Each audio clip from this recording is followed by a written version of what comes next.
Hello everyone, I hope that you're all doing well. This is me Sayyid Shujatullah. Welcome to Iqra IAS Current Affairs channel. Channel को subscribe करिए और hit the bell icon so that जब भी मैं video upload करूंगा आपको notification मिल जाएगा। आज का टॉपिक फ्रॉम हियर ऑनवर्ड्स मैं पूरा डिटेल बजट कवर करूंगा। द बजट डेटा जो भी है वो प्रॉपरली थरोली पूरे न्यूज़पेपर से सेग्रीगेट करके वहाँ से निकाल के एक कॉम्प्रिहेंसिव वे में मैं आपको प्रेजेंट करने वाला हूँ बजट। यहाँ पे हम बजट के साथ साथ कॉन्सेप्ट भी लर्न करेंगे और कभी भी अगर कोई स्कीम का डिस्कशन बजट में हुआ है by the honourable finance minister Nirmala madam, तो वो स्कीम के डिटेल्स भी हम देखेंगे, उसका बैकग्राउंड भी देखेंगे etcetera so and so fourth. So basically budget का जो भी करने वाले हैं अपन, तो यहाँ पे आपकी कॉन्सेप्ट क्लैरिटी होगी, यहाँ पे आपका अंडरस्टैंडिंग थोड़ा बहुत एलॉबरेट होगा और थोड़े बहुत एनालिटिकल पॉइंट्स आपको मिलेंगे कि नेट टैक्सेबल इनकम से क्या हो सकता है, राइट। एग्जामिशन अगर डिडक्शन लिमिट को इंक्रीज करते हैं तो क्या हो सकता है, राइट। तो ये इकोनॉमी में किस तरीके से हेल्प करेंगे, ये सब जो भी इंडिकेटर्स है बजट रिलेटेड ये हम पढ़ेंगे। एंड अलॉन्ग विद दैट हम ये भी पढ़ते जाएंगे कि बजट स्पीच में क्या कहा गया था, ओके किस चीज़ का इंपॉर्टेंस ज़्यादातर वहाँ पे स्ट्रेस किया गया था। So all this we are going to cover in our detail lectures with respect to the budget. सो ये बजट के पार्ट्स आते रहेंगे। ओके सो जब तक एक 4 तो 5 पार्ट्स बनेंगे इसमें, क्योंकि हम कॉन्सेप्ट भी क्लैरिटी कर रहे हैं, हम बजट भी डिस्कस कर रहे हैं जो भी प्रेजेंट किया गया है, अलॉन्ग विद दैट उसके इम्प्लीकेशंस पढ़ रहे हैं and we are also seeing the details of the schemes के बारे में भी पढ़ रहे हैं। तो ये जो 4 कंपोनेंट्स हैं अपने डिस्कशन में, डेफिनेटली आपको एग्जामिनेशन जो कमिंग प्रीलिम्स एग्जामिनेशन में वहाँ पे हेल्प होगा। सो फोकस से रहिए, थोड़ी इकोनॉमी रिवीजन भी हो जाएगी, बजट एंड फाइनेंस का जो भी चैप्टर है वो क्लैरिटी से भी आपको समझ में आ जाएगा and you can do very well in your examination. ठीक है, आज के हमारे डिस्कशन में है ये पूरे topics. Okay, budget, underlying theme और उसका एम्फेसिस क्या है। एंड अभी का जो बजट निर्मला मैडम ने जो अनाउंस किया है वो बजट को popular as it is called as futuristic budget. ये क्यों बोलते हैं फ्यूचरिस्टिक बजट, इसके बारे में भी हम देखेंगे। Meaning of non taxable income, okay tax rebate का मतलब क्या है, एग्जाम्पशंस का मतलब क्या है और इनका इम्प्लीकेशंस क्या है, ये भी हम पढ़ेंगे, ये बहुत इंपॉर्टेंट है इम्प्लीकेशंस। ठीक है, ओल्ड और न्यू टैक्स रिजिम क्या है, क्या ये बहुत टैक्स रिजीम चल रही है या ओल्ड ही चल रही है या न्यू चल रही है, ये भी हम देखेंगे और वो इसमें डिफरेंस क्या है। एंड इफ अगर आप ओल्ड टैक्स रिजीम अडॉप्ट करते हैं या न्यू टैक्स रिजीम अडॉप्ट करते हैं, इन केस वो आपको अगर चॉइस दिए गवर्नमेंट कि आप कौन सी भी स्कीम में टैक्स बन सकते हैं, तो उसके इम्प्लीकेशंस क्या होंगे। So all this is a part of our today's lecture. सो आप फोकस से, गौर से, अच्छे ध्यान से सुनिए ये पूरा लेक्चर, सो दैट आपके बहुत सारे जो भी doubts and confusion with regard to budget है वो क्लियर हो जाएंगे। ठीक है, और मैं जीके फैक्ट्स भी उसमें आपको बताते रहूँगा। So with that what happen, एक कंप्लीट चैप्टर आपका ख़त्म हो जाएगा। ठीक है, चलो fine. The first one that we are going to see is this one. Budget में निर्मला सीतारमन और ऑनरेबल फाइनेंस मिनिस्टर, ये उनका 4th बजट प्रेजेंटेशन था। सो ऑलरेडी 3 बार कर चुके हैं, ये चौथा बजट है। This is BJP government's directly we can say, because उनकी इतनी मेजोरिटी है तो हम बीजेपी गवर्नमेंट बोल सकते हैं। It's not a India government, is a India भी बोल सकते हैं, बट बीजेपी के एनी हाउ सीट्स मेजोरिटी से ज़्यादा है तो बीजेपी गवर्नमेंट बोल सकते हैं। सो नरेंद्र मोदी जी का गवर्नमेंट्स का 10th बजट है।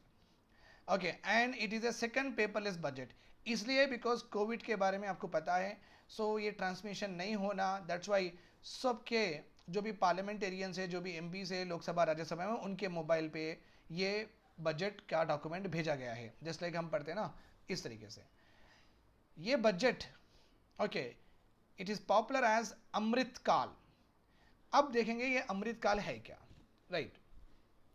The term Amritkal was first used by our Prime Minister Narendra Modi ji in 2021 while he was addressing 75th Independence Day, जब 75वां ओके आज़ादी का हम दिन बना रहे थे, जब प्राइम मिनिस्टर मोदी जी ने अमृतकाल ये वर्ड यूज़ करे थे। ठीक है, एंड उन्होंने जब ये अनाउंसमेंट करते करते हुए ये बोला था कि ये जो भी आगे की हमारी जो भी 25 साल की रणनीति ऑलरेडी बन चुकी है। ओके, 25 साल की हमारी रणनीति बन चुकी है और ये 25 साल की और ही हम जाएंगे। इसके जो भी ऑब्जेक्टिव है 25 साल के अंदर जो भी ऑब्जेक्टिव्स अपने को अचीव करना है, तो यहाँ से अपना पड़ाव रहेगा वहाँ तक।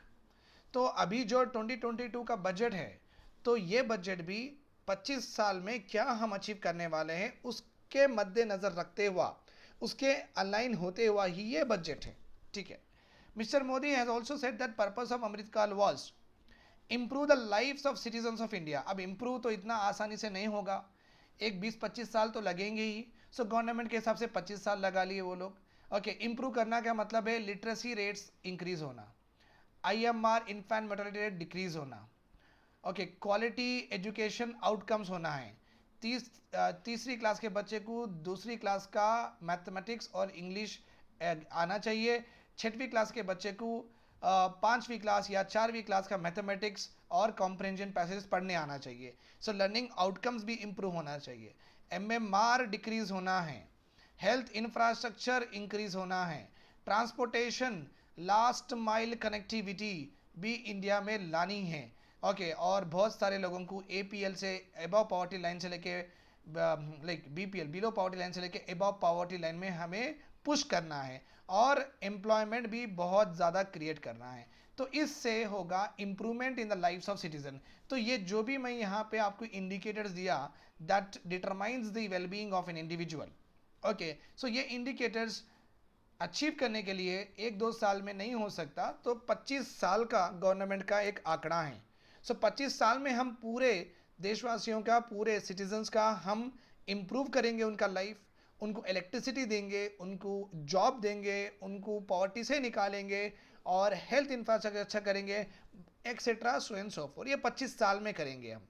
ओके, तो ये अमृतकाल का ये एक ऑब्जेक्टिव है, very very important objective. Okay, और lessen the divide in development between villages and cities. Villages and cities में बहुत कम से कम होना चाहिए अंतर। जनरली आपको देखा जाता है कि अर्बन एरियाज़ में लाइट नहीं जाती है, एम्प्लॉयमेंट बहुत सारा अवेलेबल होता है, अर्बन एरियाज़ में रोड कनेक्टिविटी बहुत अच्छी होती है, अर्बन एरियाज़ को पूरे इंडिया से कनेक्टिविटी होती है विथ रिगार्ड टू एयरपोर्ट से जा सकते हैं आप, रेलवे से जा सकते हैं, और अर्बन एरिया में फ्लाईओवर्स एक्सेट्रा भी होते हैं। अर्बन एरियाज़ में सिक्योरिटी आराम से मिल जाती है आपको। अर्बन एरिया में एक प्रोग्रेसिव कॉस्मोपॉलिटन नेचर होता है। अर्बन एरियाज़ में कास्टिज्म ये सब नहीं होता है, रिलीजनिज्म नहीं होता है, राइट। सो urban areas, okay, underground drainage system भी होता है, राइट। सो अर्बन एरियाज़ को अगर हम देखेंगे, सिटीज़ को हम देखेंगे तो बहुत अच्छे दिखेंगे वो, और वहाँ पे रहना लोग पसंद करेंगे, ठीक है। सो दैट्स वाई सिटीज़ को बहुत सारे लोग माइग्रेट भी होते हैं, that is migration, internal migration बोलते हैं हम।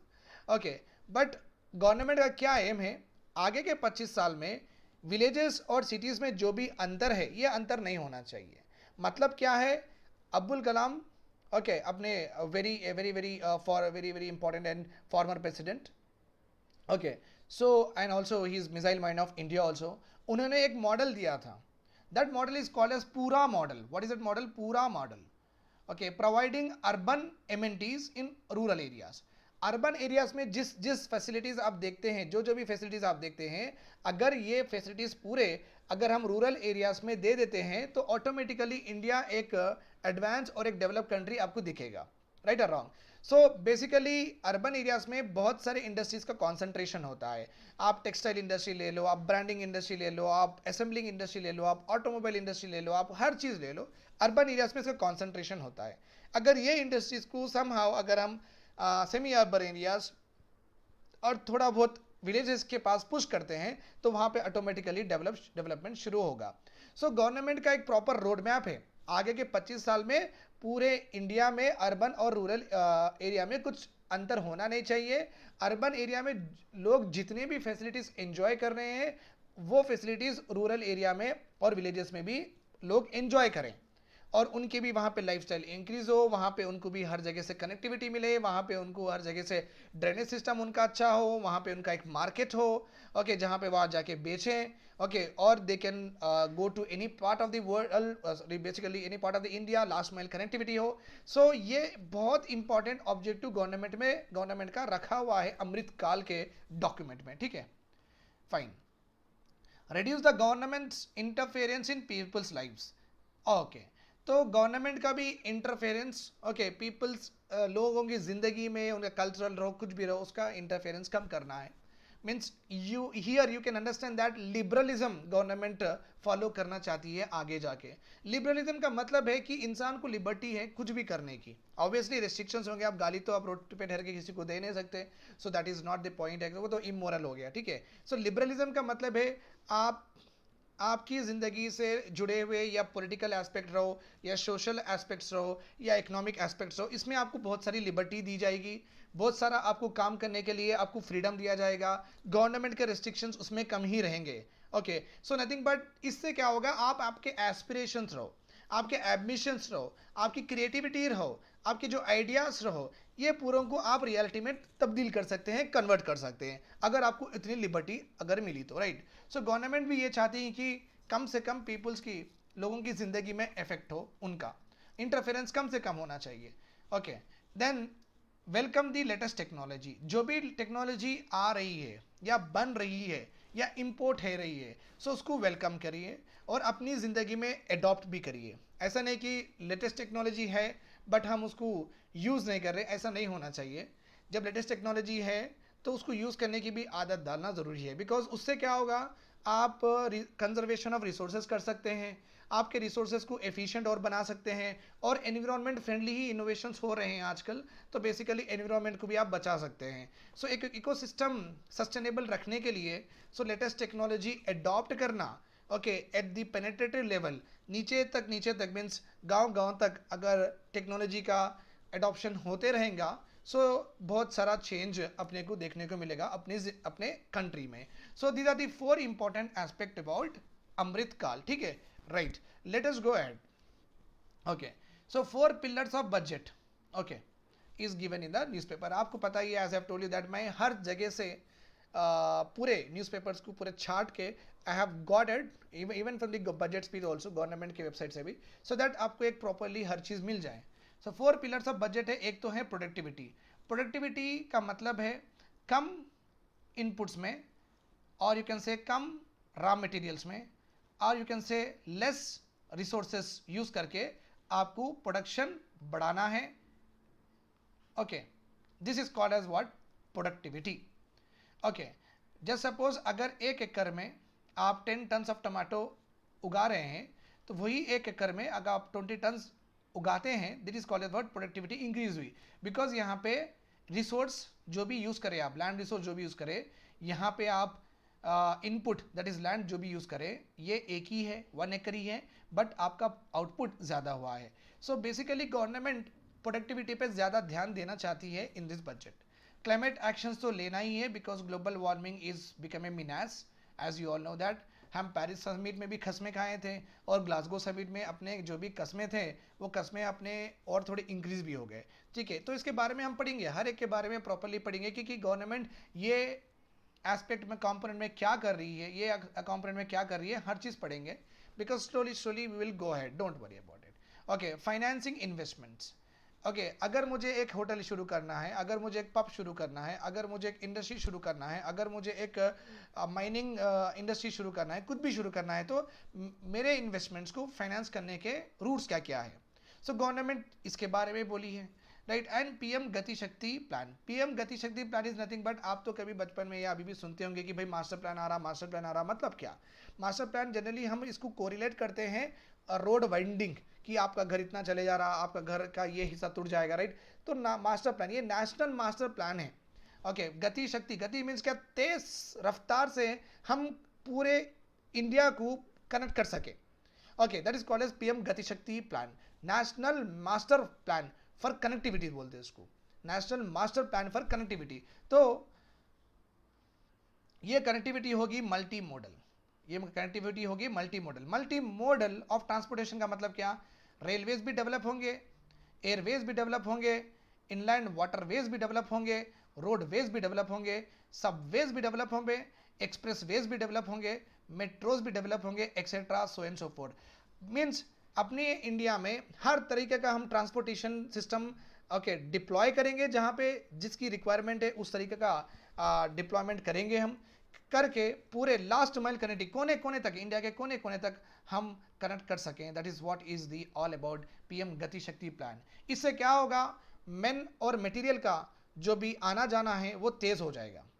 ओके फिर आप ऐसा नहीं कि फिर यहाँ से मुझे एक गाँव को जाना है तो फिर मैं यहाँ से बैठूँ, जैसे कि मुझे देहरादून जाना है, देहरादून जाना है तो डायरेक्ट तो जा नहीं सकता हैदराबाद से मैं, तो प्रॉपर कनेक्टिविटी नहीं है। पहले मैं दिल्ली में उतरूँ, फिर दिल्ली से एक फ़्लाइट लूँ, फिर देहरादून जाऊँ, फिर दिल्ली में मैं रुकूँगा तो फिर वो एक ऑब्वियसली एक दिन का फिर मेरा हाल्ट होगा वहाँ पे, क्योंकि अब मैं जाते ही मैं थोड़ी ना पीएम हूँ कि मैं जाते ही मेरे लिए देहरादून के लिए रेडी रहेगी। ओके फ्लाइट ऐसा नहीं रहेगी, राइट। मैं सुबह उतरूँगा तो फिर वो बोलेंगे कि 4 बजे जा रही सर, 5 बजे, तो मुझे वहाँ पे टाइम वेस्ट होगा, राइट। सो ये क्या है, हाल्टिंग हो रहा है अपने कंट्री में। ये तो कॉमन है, रेलवेज में भी यही है कि वो एक बड़े बड़े स्टेशन पे रुकती है, उसके बाद में लोग बस लेते हैं, बस के बाद में ऑटो लेते हैं, फिर अपने गांव तक जाते हैं। तो इतने हॉल्ट जिस तरीके से हम यहाँ से यूके जा रहे हैं तो इतना जितने हॉल्ट वो लोग नहीं लेते उतने हॉल्ट हम हमारी कंट्री में ही ले रहे हैं, तो ये नहीं चाहिए। ओके सो आप डायरेक्ट सीधे चल जाओ zip. Okay that is what is the very important about PM Gati Shakti plan, ठीक है। तो ये 4 कंपोनेंट्स बहुत इंपॉर्टेंस दिया गया है ओके अपने बजट में। And next importance is given to what, capital expenditure. इसको पूरे न्यूज़पेपर्स में maximum they have written like this, capex capex capex बोल के बच्चों को सता रहे हैं न्यूज़पेपर वाले। Okay so capex means capital expenditure. Okay इस तरीके से आपको मिलता है मैक्सिमम न्यूज़पेपर में।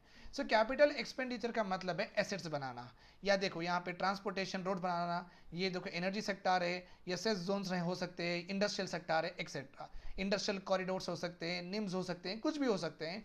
ओके सो मार्केट्स हो सकता है। So capital expenditure is nothing but एक एसेट बनाना जो कि लॉन्ग टर्म में आपको सर्विस दे सके, लॉन्ग टर्म में सिटीजन्स को सर्विस दे सके।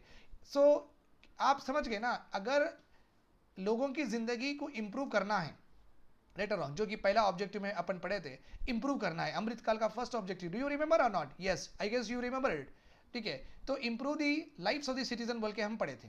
अगर वो इंप्रूव करना है तो ये डेवलप होना नहीं होना, ये डेवलप होना, और ये तो एक दिन में हम खड़े नहीं कर सकते, एक साल में हम खड़े नहीं कर सकते, तो इसको बनाने में भी जितना टाइम लगेगा वो 4-5 साल का टाइम लगेगा, फिर ये बन के फिर रेडी होकर अपने को सर्विस देना शुरू करेंगे। तो गवर्नमेंट का जो भी एक 25 साल का विजन है तो वो पूरा होगा by doing more and more investment in what, capital expenditure, assets बनाने में। तो अभी का जो बजट है उसकी और ही है, ओके उसको अलाइन करके ही बजट दिया गया है। That's why okay in this budget emphasis is given to okay capital expenditure, ठीक है। Capital expenditure outlay being stepped up sharply by 35.4%। Okay 30 कितना बढ़ा है लास्ट ईयर से 2020 2021, तो अपने पास 2 ईयर है, लाइक 21 to 22, और ये प्रेजेंट अभी शुरू नहीं हुआ, मार्च 31 से अप्रैल 1 से शुरू होगा। ओके राइट, या 2021 से लेके 2022 तक यहाँ पे जितना भी था उससे ज़्यादा अभी कैपिटल एक्सपेंडिचर कितना बढ़ा है 35.4%। In normal terms, in value terms यहाँ पे 5.54 लाख करोड़ रुपीज़ का कैपिटल एक्सपेंडिचर करे थे अपन ओके लास्ट फिजिकल ईयर में, और ये आने वाले फिजिकल ईयर में हम करेंगे 7.50 लाख करोड़ का इन्वेस्टमेंट, ठीक है। तो आप समझ सके हैं कि कैपिटल एक्सपेंडिचर को ज़्यादा यहाँ पे महत्व दिया गया है, ठीक है। और अगर हम इसको towards the GDP percent as a percentage of GDP देखें, 2.9% ऑफ जीडीपी, इतना ज़्यादा पैसा हम लगा रहे हैं, अपनी जीडीपी 75 लाख करोड़ की इतनी बड़ी है। So 2.9% is very huge amount. Okay it is going to be 2.5% of GDP we are going to pour in what, pour in construction of capital assets, ठीक है राइट फाइन। अभी ये पूरे पढ़ने के लिए, ये पूरे समझने के लिए आपको कॉन्सेप्ट की जरूरत है। हम कॉन्सेप्ट पढ़ेंगे। पहली बात है नेट टैक्सेबल इनकम। ओके उससे पहले पढ़ेंगे हम what is the meaning of taxable income. Taxable income का मतलब है ओके आप जो भी कमा रहे, गवर्नमेंट क्या करती, बिकॉज गवर्नमेंट को भी वेलफेयर स्कीम चलाना है, गवर्नमेंट को भी इलेक्ट्रिसिटी बनाना है, गवर्नमेंट को रोड बना डालना है, गवर्नमेंट को स्पेस में मिशंस ओके कमीशन करना है, तो बेसिकली उनको भी पैसा चाहिए। तो गवर्नमेंट को पैसा कहाँ से आता, हम ही टैक्स बनेंगे तो उनको पैसा आता। ओके तो टैक्स हम कितना बनेंगे ये इंपॉर्टेंट, राइट। हम जो भी कमा रहे हैं, हमारी जो भी सैलरी है, जो भी इनकम है, उसका कुछ परसेंटेज गवर्नमेंट पूछती है हमें। वो वॉलंटरी नहीं होता, ये वॉलंटरी डोनेशन नहीं है, ये मैंडेटरी है। ओके आप नहीं भी देंगे तो इनवॉलंटरी देना पड़ेगा आपको, आप नहीं चाह रहे तो भी देना पड़ेगा। तो टैक्स का एक डेफिनेशन है, टैक्स इज इनवॉलंटरी, हम देना नहीं चाहते बट गवर्नमेंट लेती है। मैंडेटरी है, नहीं दिए तो आपको जेल में डालते हैं। Okay, involuntary mandatory obligation, obligation है मीन्स कैसा भी देना है ऑन एन इंडिविजुअल, हर इंसान के ऊपर जो टैक्सेबल स्लैब में आ जाता है, जो टैक्सेबल स्लैब में आ जाता है वो इंसान के ऊपर टैक्स अप्लीकेबल हो जाता है। And question here is sir ये कॉन्स्टिट्यूशन है क्या नहीं है? ओके, कॉन्स्टिट्यूशन में इसके बारे में कुछ ऐसा टैक्स लेना है, ऐसा कुछ लिखा हुआ है या नहीं है? मीन्स है, यस, ये कॉन्स्टिट्यूशनल ऑब्लिगेशन है। ये गवर्नमेंट आने के बाद में, आज़ादी आने के बाद में ये शुरू नहीं किया गया है। ओके, ये ऑलरेडी कॉन्स्टिट्यूशन में लिखा हुआ है कि टैक्स लो, ठीक है, गॉन। तो वो तो आपको समझ में आ जाएगा। अब टैक्सेबल इनकम का मतलब है कितने सालाना आप कितना कमाए हैं, ओके, और क्या बेसिस पे आपको टैक्स लगेगा। So basically on the annual income, आपकी एनुअल इनकम, ओके, एक थ्रेशोल्ड दिया गया है, गवर्नमेंट ने आपकी एनुअल इनकम का एक थ्रेशोल्ड दिया गया है। अगर आप ये थ्रेशोल्ड के ऊपर आते हैं तो आप टैक्स पे करना है, अगर ये थ्रेशोल्ड के नीचे आते हैं आप टैक्स नहीं पे करना है, ठीक है। लेट सपोज आपकी एनुअल इनकम 5 लाख रुपए है, 5 लाख रुपए। सो गवर्नमेंट जो भी 5 लाख रुपए या उससे ज़्यादा कमा रहे हैं, गवर्नमेंट उनसे ले रही है 10%। गवर्नमेंट उनसे ले रही है कितने परसेंट? 10%, ठीक है। तो ये हो गया आपका थ्रेशोल्ड। एनुअल इनकम थ्रेशोल्ड कितना है? 5 लाख। 5 लाख से अबव है तो गवर्नमेंट को आप 10% दे देना 5 लाख के, उससे नीचे है आप नहीं देना, कोई बात नहीं। देखिए मैं यहाँ पे 5 लाख 10 लाख मेरे हिसाब से यूज़ कर रहा हूँ, एग्जैक्टली क्या है मैं आपको बता दूंगा, but I am taking round figures so that आपको ईजी हो समझने में। तो कॉन्सेप्ट डेवलपमेंट ही कर रहा हूँ मैं एग्जैक्टली, फिर वो पॉइंट में डिसिमल में इंटू प्लस तो कर नहीं सकते अपन लेक्चर में, राइट। तो आप नॉर्मली समझिए कि कॉन्सेप्ट ऑफ टैक्सेबल इनकम क्या है, ठीक है। एनुअल इनकम थ्रेशोल्ड, हर इंसान की सालाना कितनी इनकम है, ओके, वो इनकम बेसिस के ऊपर वो टैक्स पे करेगा। अगर गवर्नमेंट बोली 5 लाख के 5 लाख या 5 लाख से ज़्यादा आप कमा रहे तो देना। अगर गवर्नमेंट कल नेक्स्ट फिजिकल ईयर में बोली कि नहीं 4 लाख जो भी कमा रहे वो लोग देना, तो वो लोग भी देना। ओके, तो ये तो ईजी है। टैक्स में टैक्सेशन पॉलिसी में अमेंडमेंट्स होते हैं, कितना टैक्स लगाना, ओके, कब बनना एक्सेट्रा, ये पूरे एग्जाम्पशंस के आइडिया रखते हैं, पूरे टैक्सेशन पॉलिसीज में होते हैं, राइट। तो ये तो चेंज हो सकती है, that's not an issue. Okay, parliament से पास होकर चेंज हो सकती है। तो बेसिकली एक एनुअल इनकम थ्रेशोल्ड दिया जाता है हर एक को। अगर आपकी सैलरी से ज़्यादा है तो पे करो, नहीं है तो नहीं करो, that is called as taxable income. तो अगर गवर्नमेंट आपको बोल दी है कि 5 लाख रुपए के ऊपर आपको देना है, ओके, और अगर 5 लाख आप कमा रहे तो ये होगी आपकी टैक्सेबल इनकम, बस मीन्स आपकी इनकम होगी टैक्स के अंदर आ गई, that is called as taxable income, ठीक है। अभी इसमें एक कॉन्सेप्ट है that is called as net taxable income. Sir ये क्या है फिर? Net taxable income, net taxable income.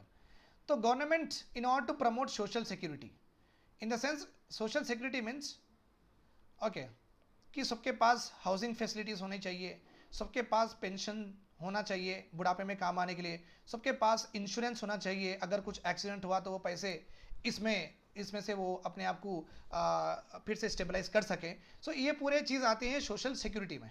Okay, society में हम सिक्योर होना चाहते हैं, ये पूरे इंपॉर्टेंट रिक्वायरमेंट्स है, राइट। ओके, गवर्नमेंट यहाँ पे ये कही है अगर कोई बंदा इस हाउसिंग लोन लिया है, पेंशन लिया है, इंश्योरेंस लिया है, इसमें जितना भी बन रहा है वो जितना ही बन रहा है उसका कुछ लिमिट दे दी है गवर्नमेंट, उसका कुछ लिमिट दे दी है गवर्नमेंट। ओके, अगर आप ले चुके हैं तो आपके टैक्सेबल इनकम में से इसका अमाउंट निकाल दो, आपके टैक्सेबल इनकम में से इसका अमाउंट निकाल दो। लेट सपोज आप एक हाउसिंग लोन लिए हैं, हाउसिंग लोन आप 50 लाख का लिए हैं, 50 लाख का लिए हैं और आपकी है EMI 20,000 रुपये, 20,000 रुपये आपकी EMI है, तो 12 महीने में कितने हो गए ये? 2 लाख रुपये, ठीक है, 2 लाख रुपये हो गए, ठीक है। आप पेंशन में कंट्रीब्यूट करते हैं, पेंशन में समझिए आप 1,000 रुपये कंट्रीब्यूट करते हैं पर मंथ। आप इंश्योरेंस बनते हैं सालाना, एक 20,000 रुपये इंश्योरेंस बनते हैं, आपकी वाइफ का मिला के 20,000 बनते हैं, तो 2,30,000 हो गए, ये कितने हो गए? 2,30,000 रुपये। ओके, तो आपकी टैक्सेबल इनकम कितनी है? आप कमा रहे हैं 5-7 लाख रुपये। लेट सपोज आप कितने कमा रहे हैं? 7 लाख। नथिंग बट ये इनकम है 5 लाख के ऊपर, ठीक है, राइट और रॉन्ग, ये इनकम है 5 लाख के ऊपर, तो आपकी इनकम होगी टैक्सेबल। आपकी इनकम क्या हो गई? टैक्सेबल होगी, ठीक है, राइट। तो अभी देखिए आप, तो गवर्नमेंट ये बोली है कि अगर आप ये सब चीज़ें लेते हैं, ये आप आपके टैक्सेबल इनकम में से डिडक्ट कर सकते हैं, ये आप आपके टैक्सेबल इनकम से डिडक्ट कर सकते हैं। तो अभी क्या हो गया? 7 लाख में से 30,000 रुपये मैं निकाल दूंगा, ठीक है, तो मेरे पास बचेंगे 4,70,000 रुपये, 4,70,000 रुपये। सो एनुअल इनकम थ्रेशोल्ड कितनी है? 5 लाख है। इसके ऊपर जो भी कमाएगा उससे टैक्स भरना है। तो मेरी यहाँ पे माइनस करने के बाद, बिकॉज इतना सा, क्योंकि ये मेरे काम में नहीं आ रहा ना, ये मेरे लिए काम में नहीं आ रहा, राइट। तो बेसिकली ये, इससे मैं कुछ कर नहीं सकता, कुछ डिस्पोजेबल इनकम नहीं है मेरी, इससे मैं कुछ खरीद नहीं सकता, ये इससे मैं मेरी लाइफस्टाइल इंप्रूव नहीं कर सकता। तो फिर जब हम मैं लाइफस्टाइल इंप्रूव नहीं कर सकता, मैं वेल्थी नहीं बता सकता, तो गवर्नमेंट इस पर क्यों चार्ज करना, वो भी एक क्वेश्चन होगा। तो इसलिए वो चार्ज नहीं करते हैं कि ये तो एक इंसान की ज़रूरत है, तो हम इस पर क्यों चार्ज करें। अगर कोई कमा रहा, कोई ज़्यादा वेल्थी है, तो उसको चार्ज करें, उसको टैक्स डालें, तो वो समझ में आता है। बट ये तो बहुत इंसान की ह्यूमन लिविंग के लिए बहुत इंपॉर्टेंट है, ठीक है। तो गवर्नमेंट क्या बोली आपको, ओके, इसमें अगर आप इन्वेस्ट करते हैं तो आपको वो डिडक्ट कर दीजिए आप, तो आप 7 लाख में से ये डिडक्ट करें आपका 4 लाख, तो आप नीचे आ गए, ठीक है, आप ब्रैकेट के नीचे आ गए। तो ये लोग नहीं बनना, no, they don't need to pay, नहीं बने तो भी चलता, बिकॉज उनकी 5 लाख के ऊपर आई नहीं सैलरी बेसिकली। तो ये होगी आपकी net taxable income, net taxable income, okay, ठीक है। तो नेट टैक्सेबल इनकम में ये नीचे आने की वजह से, तो आप टैक्स, नेट टैक्सेबल इनकम क्या है, अभी आपकी जीरो है। क्यों है जीरो? बिकॉज 5 लाख के नीचे है आपका, 5 लाख के ऊपर रहता था तो आप करते थे, राइट और रॉन्ग। तो I gets you got it. So net taxable income इसको ही बोलते हैं। अगर आपको डाउट्स है तो please ask me in the comment section, मैं फिर से समझा दूंगा, दैट्स नॉट एन इशू, ठीक है। बट यहाँ पे इंपॉर्टेंट है, गवर्नमेंट ऐसा नहीं कि कोई अभी ऐसा अगर ये सिस्टम रहा तो फिर कोई इंसान क्या करेगा। मैं कलर चेंज करता हूँ, जस्ट वेट ए मिनट। कोई इंसान क्या करेगा, ओके, 1 करोड़ का घर ले लेगा वो, ठीक है, 50,000 रुपये या 1 लाख रुपए महीने कटाएगा, एक बड़ी लाइफ इंश्योरेंस स्कीम, बड़ी पेंशन स्कीम ले लेके वो बैठ जाएगा और बोलेगा कि सर मेरे पास 10 लाख रुपए कमाने के बाद भी, okay, he can come to below 5, right और रॉन्ग। क्योंकि ये पूरे 20,000 EMI बन जाएंगी, 50,000 ये पेंशन बन जाएगा, 50,000 इंश्योरेंस बन जाएगा, 50,000, इस तरीके से वो 10 लाख रुपए कमा रहा है, but he can reduce it to below 5 and can say that sir मेरी नेट टैक्सेबल इनकम तो जीरो है। ऐसे लोगों का क्या? तो इसलिए गवर्नमेंट क्या करती है कि आप जो भी डिडक्ट कर रहे हैं आपकी इनकम में से, वो आप एक थ्रेशोल्ड से ज़्यादा हम आपको बेनिफिट नहीं देंगे। अभी क्या चल रहा है, अभी ये सही है, 1,20,000 रुपये तक आप आपके इनकम से डिडक्ट कर सकते हैं, 1,20,000 तक, उससे ज़्यादा तो आपको हम बेनिफिट नहीं देंगे, ओके। तो अभी यहाँ पे एग्जाम्पल देखिए आप, इंसान कितने कमा रहा है यहाँ पे, 7 lakh, an individual is earning how much, 7 lakh. Annual income threshold कितना है, 5 लाख, मीन्स 5 लाख के ऊपर कमाए तो ये बंदा अभी मिस्टर एक्स, आप समझिए मिस्टर एक्स 5 लाख के अबाव कमा रहे हैं, 7,000 रुपये, 7 लाख रुपये, ओके। तो इनको टैक्स भरना है, और इसमें से जाएंगे कितने, only government benefit upper limit कितना दी है, 1,20,000, क्योंकि ये सब बता दिए हैं कि सर मेरा खर्चा इतना है, मेरा खर्चा 2,30,000 है। नहीं, आपका कितना भी रहो, 2,30,000 रहो या 5 लाख रहो, 10 लाख रहो, वी आर नॉट इंटरेस्टेड, हम सिर्फ देंगे आपको कितना, 1,20,000 का बेनिफिट देंगे, ठीक है, बेनिफिट देंगे, ठीक है। तो ये बनेगा कितना, 0, ओके, 6 लाख नहीं, 5,80,000, राइट और 5,80,000 बनेगा ये, ठीक है। अभी आपकी as I have told you that 5 lakh के ऊपर जो भी कमा रहे हैं उनको 10% बनना है। अभी आपकी नेट टैक्सेबल इनकम कितनी है, 5 लाख तो फ्री है, आपकी टैक्सेबल इनकम है 80,000, आपकी टैक्सेबल इनकम कितनी है, 80,000, 80,000 के ऊपर लगेगा आपको टैक्स, 80,000, ये होगी आपकी नेट टैक्सेबल इनकम। सो नेट टैक्सेबल इनकम जीरो भी हो सकती है, नेट टैक्सेबल इनकम आपकी बराबर ज़्यादा भी हो सकती है। तो आप समझ गए। तो अगर एग्जाम में क्वेश्चन आया कि net taxable income can be zero, yes हो सकती है, ओके, क्योंकि आप कमा रहे हो उतना नहीं, तो आपकी ऑब्वियसली अगर 5-5.5 लाख के अंदर है तो आपकी जीरो ही रहेगी, वो तो आप ब्रैकेट के अंदर आ जाएंगे। अगर आप 10 लाख कमा रहे, अगर आप 6-7 लाख के ऊपर भी जाएंगे, लाइक बेसिकली स्पीकिंग 6,20,000 के ऊपर कोई भी कमा रहा तो उसी टैक्स बनना ही है, क्योंकि गवर्नमेंट बेनिफिट कितना दे रही है, ओके। आप कितना पैसा टैक्स में बचा सकते हैं, सिर्फ 1,20,000 तक बचा सकते हैं, उससे ज़्यादा आप बचा नहीं सकते, ठीक है। ये हो गया आपका concept taxable and non taxable, taxable and taxable income and net taxable income का मैं आपको समझा दी गया, ठीक है। अभी हम देखेंगे टैक्स रिबेट क्या है, टैक्स रिबेट क्या है, ठीक है। टैक्स रिबेट को हम हमारी जनरल लैंग्वेज में बोलते हैं टैक्स रिटर्न बोलते हैं, क्या बोलते हैं, टैक्स रिटर्न, ओके भाई, tax return file, income tax return सुने होंगे ना आप, इनकम टैक्स रिटर्न, ठीक है। ये क्या है, देखिए मैं अभी इकरा में काम कर रहा हूँ, right, you know that very well, ठीक है, वो तो मालूम आप, मैं इकरा में काम कर रहा हूँ। लेट सपोज मेरी यहाँ पे सैलरी है 25,000 रुपये, 25,000, और ये भी मैं वो इंटू नहीं कर सकता, तो मैं समझ 30,000, 30,000 12 महीने के कितने होते हैं, 12 टू द 24, 12 3 36, 3,60,000 रुपये, 3,60,000 रुपये, ठीक है।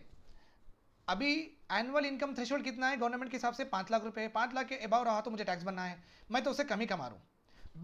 बट ये अनऑर्गेनाइज सेक्टर रहने की वजह से, ये टीचिंग जो अनऑर्गेनाइज सेक्टर रहने की वजह से, ओके, यहाँ पे मुझे proper employment, proper contract, proper pension, proper ये सब नहीं दिया जाता है, किसी को नहीं दिया जाता है, नॉट ओनली मी, किसी को नहीं मिलता है। तो ये तो जनरली क्या करते हैं, ये इंस्टीट्यूट्स वाले, अब इकरा भी प्रॉफिट करेंगे, फिर पूरे इंस्टीट्यूट्स वाले भी प्रॉफिट करेंगे, तो वो तो प्रॉफिट का तो टैक्स तो बनना है, जिसका नाम है कॉर्पोरेट टैक्स, ठीक है।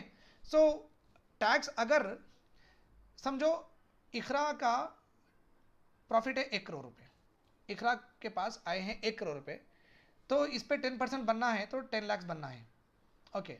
बट गवर्नमेंट ऐसा नहीं करती कि 1 करोड़ पे वो टैक्स नहीं करती, आपका कॉस्ट ऑफ ऑपरेशन कितना है, कॉस्ट ऑफ ऑपरेशन कितना है, तो फिर इकरा के अकाउंटेंट बोलेंगे कि, अकाउंटेंट हेड बोलेंगे कि नहीं, हम फैकल्टीज़ को 20 लाख रुपए देते हैं, ओके, और हमारा जो रेंट है, ऑफिस का रेंट है, उसमें 10 लाख रुपए जाते हैं, एक्सेट्रा एक्सेट्रा, वो पूरे एक्सपेंसेस बनाते हैं, तो समझो 50 लाख रुपए एक्सपेंसेस हो गए, सो 50 लाख रुपए प्रॉफिट है, तो ये 50 लाख पे ही लगेगा, कॉस्ट ऑफ ऑपरेशन पे नहीं लगेगा, ओके।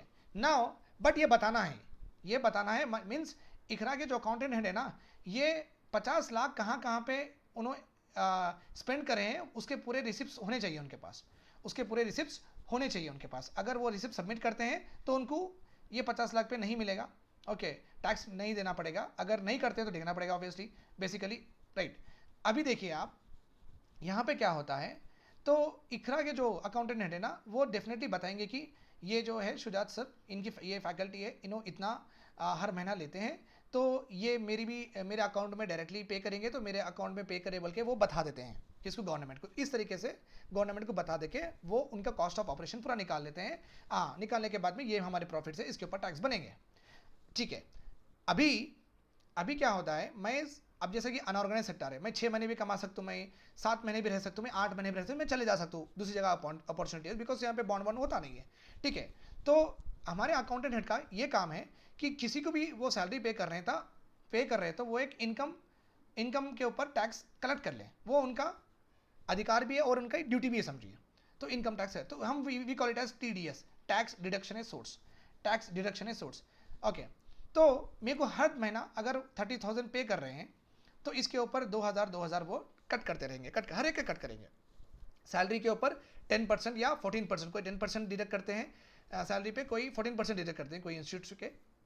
तो यहाँ पे अगर मैं 30,000 कमाऊँ, या मैं 1 लाख कमाऊँ, या मैं 2 लाख कमाऊँ, तो अकाउंटेंट जो हेड है, तो हर एक के सैलरी में TDS कर सकते हैं, एक स्टैंडर्ड रेट करते हैं। स्टैंडर्ड मीन्स एक ही सैलरी कितनी में कमाओ, परसेंटेज एक ही रहेगा कट करने का, so that is called as what, standard rate. 10% salary इसमें हर एक के डिडक्ट करते हैं, ओके, डिडक्ट कर दिए वो, ठीक है। एट द एंड क्या हुआ, साल हो गया, साल होने के बाद में मुझे इनकम टैक्स फाइल करो बोल के गवर्नमेंट बोली, तो मेरे 30,000 रुपये 12 महीने के हुए 3,60,000 रुपये, ठीक है। कितने हुए? 12 महीने के 3,60,000 रुपये है, ठीक है। और what is the income tax slab कितना है? 5 लाख रुपये है, तो मैं उससे कम ही कमाया, बट मैं हर महीना मेरे डिडक्ट करके, मेरे अकाउंटेंट जो भी है वो हेड डिडक्ट करके वो गवर्नमेंट को पे कर दिया, नहीं कर दिया, मेरा टैक्स पे कर दिए, ठीक है। तो मैं अभी क्या करूँगा, गवर्नमेंट को इनकम टैक्स फाइल करते करते जब सर 30,000 मुझे पे किया गया है 12 महीने, ठीक है, और मेरी जो भी है टोटल अमाउंट आएगा 360, ओके, और मेरा हर महीना TDS पे 10% कट हुआ है, वो आपके पास है, वो आपके पास है ना, वो आपको रिटर्न करना है। क्यों रिटर्न करना है? क्योंकि आप वो रिटर्न करें तो मेरे को 20,000 रुपये एक्स्ट्रा आएंगे, ठीक है, 20,000 रुपये एक्स्ट्रा आएंगे, क्योंकि मैं ये 20,000 रुपये ऐड करने के बाद भी 5 लाख मेरा नहीं होता, 5 लाख से मेरा बढ़ता नहीं, राइट। तो अगर कभी कभी ऐसा भी होता कि टैक्स से ज़्यादा, अपनी इनकम से ज़्यादा टैक्स बन देते अपन, जैसे मेरे केस में, ठीक है, इनकम से ज़्यादा टैक्स बन देते। जब साल के बाद मैं इनकम टैक्स जब फाइल करता हूँ, मैं ये देख लेता हूँ कि मेरे को 5 लाख से ज़्यादा आए या नहीं आए। अगर नहीं आए तो मैं इनकम टैक्स वालों को ये बोलूँगा कि मैं ये साल में 5 लाख से ज़्यादा नहीं कमाया, और मेरे हर इंस्टीट्यूट में इतना इतना डिडक्शन हुआ, मुझे वो वापस दे दो, मुझे वो वापस दे दो, तो मुझे आ जाएगा। इनकम टैक्स वाले क्या करेंगे, मुझे मेरा इनकम, जो इनकम पे टैक्स बनाना, वो मुझे रिटर्न कर देंगे, वो मुझे क्या करेंगे, रिटर्न कर देंगे। That is called as tax rebate और income tax return, called as tax rebate और income tax return. I guess you got this point, ठीक है। और एक बार सुनिए, अच्छे समझ में आता, और एक बार सुनिए, इसको फ्लो चार्ट के तरह भी बता सकता था मैं, बट लिखते खुद पढ़ना बहुत अच्छा है, that's why I was giving you. Focus रहना बहुत ज़रूरी है इकोनॉमी के लिए, ठीक है। नाउ अभी है एग्जाम्शंस और डिडक्शंस।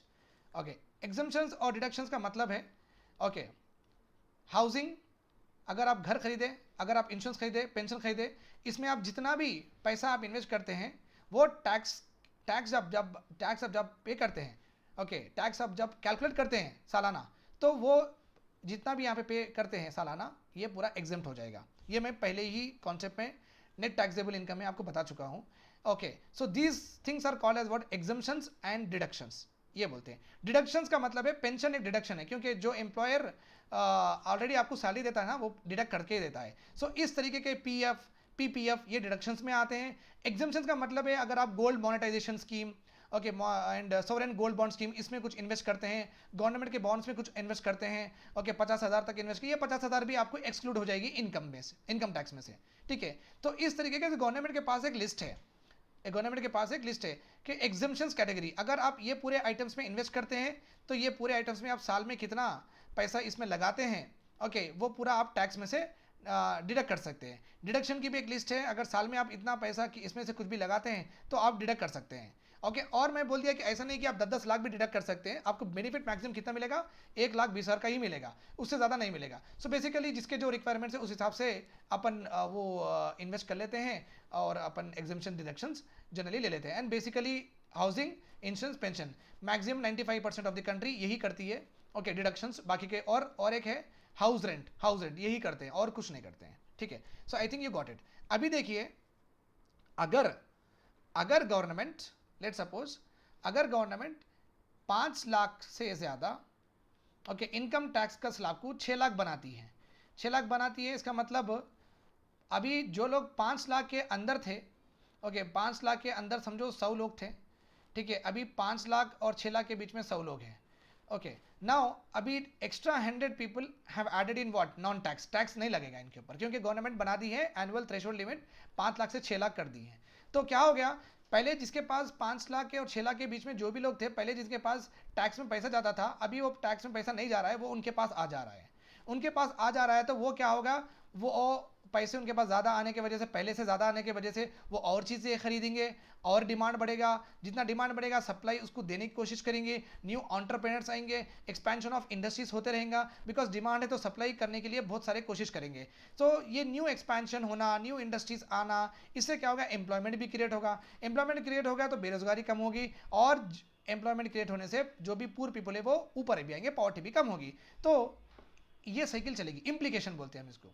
अगर इनकम टैक्स स्लैब्स बढ़ाते हैं तो इम्प्लीकेशन क्या होगा, इम्प्लीकेशन ये होगा कि हर एक के हाथ में पैसे ज़्यादा आ जाएंगे। पहले 5 लाख ही आ रहे थे, अभी सबके पास, ओके, मैं 5,80,000 कमा रहा था, ओके, 5,80,000 कमा था, 80,000 के ऊपर टैक्स लग रहा था। अभी क्या हो गया, 80,000 मुझे एक्स्ट्रा आ गया, नहीं आ गया, क्योंकि अभी कितने tax annual income threshold limit कितनी है, 6 लाख है। तो 5,20,000 कमाने वाले, 5,40,000 कमाने वाले, 5,80,000 कमाने वाले जो भी टैक्स पे कर रहे थे, पहले से ज़्यादा उनके पास पैसा आ गया।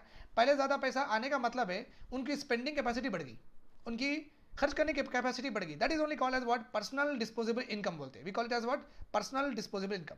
जब पर्सनल डिस्पोजेबल इनकम बढ़ेगी, मैं एक मूवी देखना छोड़ूंगा, 2-3 मूवी देखूंगा, पहले मैं मूवी देख के डायरेक्ट आ जाता था, मैं मूवी देख के पॉपकॉर्न भी खा रहा हूँ, तो उससे क्या होगा, मैं और डिमांड क्रिएट कर रहा हूँ, और डिमांड क्रिएट कर रहा हूँ, उससे क्या हो गया, और लोग आएंगे और सप्लाई करेंगे, इस वजह से एम्प्लॉयमेंट बढ़ते रहेगा। तो ये एक पहला है, ओके।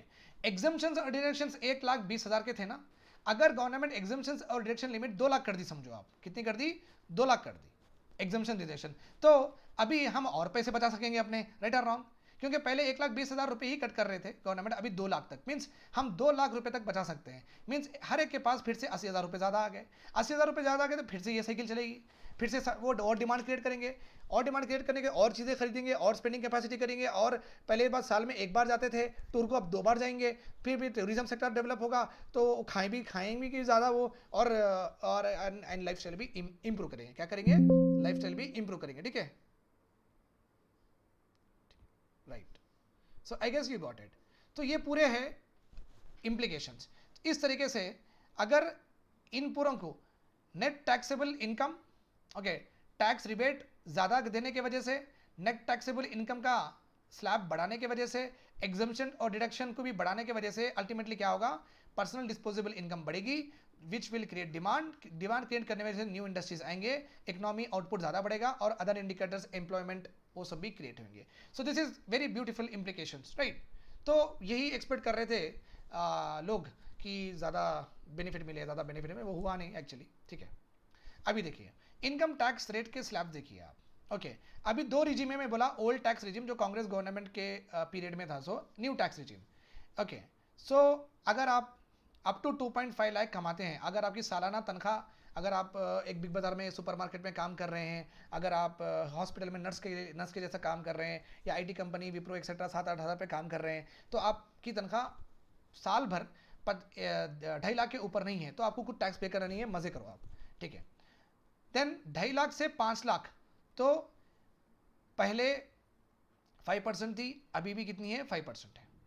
ठीक है, अगर आप 2.5 लाख से 5 लाख अगर इन्वेस्ट कर रहे हैं तो आपको मिनिमम 5% बनना है.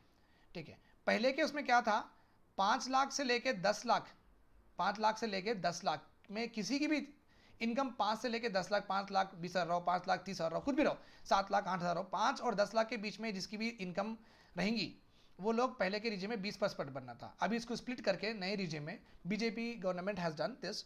ओके, वो लोग क्या कर रहे हैं, 5 से 7.5 लाख वाले 10% बनो, 7 से 10 लाख वाले 15% बनो. तो आप समझ सकते हैं कि ये बहुत इंटीग्रेटली और प्रोग्रेसिव वे ऑफ टैक्सेशन है. यहाँ पे देखो 5 लाख और 10 लाख में बहुत डिफरेंस है. मैं 5 लाख 10 हज़ार कमाऊँ तो आप 20% लेंगे, कोई 9 लाख 80 हज़ार कमाएगा, आप 20% लेंगे, तो ये बहुत सारी इनइक्वालिटी हो जाएगी. ठीक है, तो बीजेपी का जो भी टैक्स फॉर्मूला है ना, वो बहुत अच्छा है, क्योंकि ये यहाँ पे प्रॉपरली हर कैटेगरी डिवाइड करके, वो जिससे ज़्यादा लेना है उससे ज़्यादा ले रहे हैं, जिससे कम लेना है उससे कम ले रहे हैं. ठीक है, getting my point here, yes.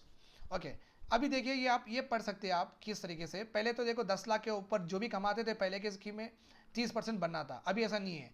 10 lakh से 12 लाख कमाए तो 20% बनो, 12 लाख से 15 लाख कमाए तो 25% बनो, एक्सेट्रा एक्सेट्रा. ठीक है, सबसे इंपॉर्टेंट चीज़ इन दोनों में डिफरेंस क्या है. पहली बात तो डिफरेंस ये है कि ये ज़्यादा स्प्लिटेड है, ये ज़्यादा स्प्लिटेड है और बहुत इंट्रिकेटली डिज़ाइन किया गया है every category of what income group को. ये थोड़ा बहुत लिबरल है, ये थोड़ा बहुत लिबरल है. ओके, यहाँ पे क्या है, अगर अभी ये दो सिस्टम्स चल रहे हैं, ये दो सिस्टम चल रहे हैं, अगर कोई ये रिजीम फॉलो कर रहा है तो उसको एग्जम्पशंस एंड डिडक्शंस में पैसा वो कट कर सकता है. अगर कोई ये रिजिम जो न्यू बीजेपी गवर्नमेंट की रिजिम फॉलो कर रहा है, टैक्स रिजिम, ओके, अगर आप आपकी एनुअल इनकम रिटर्न्स इस तरीके से आप पे कर रहे हैं, ओके, तो आप एग्जम्पशंस और डिडक्शंस में आपका पैसा कट नहीं कर सकते. बस यही डिफरेंस है. ओके, क्योंकि अल्टीमेटली इन दोनों का अगर कंपैरिजन करें, दोनों भी इक्वली आते हैं, बट यहाँ पे एग्जम्पशन डिडक्शंस की वजह से क्या है, मानो आपको पेपर वर्क ज़्यादा नहीं होगा, पेंशन बताओ, इंश्योरेंस बताओ, ये बताओ, वो बताओ, वो फिर वो हाउस के लिए पैन कार्ड लगाओ, ओनर का एक्सेट्रा, आपको यहाँ पे झंझट नहीं रहेगी. यहाँ पे आपको झंझट रहेगी, आप खुद से सबमिट करना पड़ता ये पूरी चीज़ें, और आपको बाद में मिलेंगे पैसे. यहाँ पे बाद में मिलने का है ही नहीं पैसे. आप बंदो, आने का कुछ भी नहीं है यहाँ पे, क्योंकि आप कुछ एग्जाम्प्टी, आप कोई भी कैटेगरी में एग्जाम भी नहीं है, आप डिडक्ट भी नहीं कर सकते. तो आपको ये फ्यूचर पैसे आना, फिर आप डॉक्यूमेंट सबमिट करना, यहाँ पे ये झंझट नहीं है, ये किरकिरी नहीं है यहाँ पे, बट यहाँ पे आपको ये सब करना है. तो ये बहुत बड़ा डिफरेंस है. और एक बात सबसे इंपॉर्टेंट, ओके, तो मैं आपको 3 बोला आपको. यहाँ पे क्या है, फर्स्ट वन इज ये जो न्यू टैक्स सिस्टम है बहुत स्प्लिटेड है, बहुत integrately design according to the income group of the individual. ये पहला पॉइंट है. ओके, सेकंड पॉइंट है less paper work. Third point है tax returns are not required here, यहाँ पे टैक्स रिटर्न्स आने के चांसेस है. ठीक है, और फोर्थ वन क्या है, अभी भी इंडिया में 95% लोग यही फॉलो करते हैं old regime, not the new regime. This is all about today's lecture. I hope that it is all clear to you. अगर आपको नहीं समझ में आया तो आप कमेंट सेक्शन में लिखिए, मैं बोलूंगा आपको. Thanks a lot, bye bye, take care, have a nice day.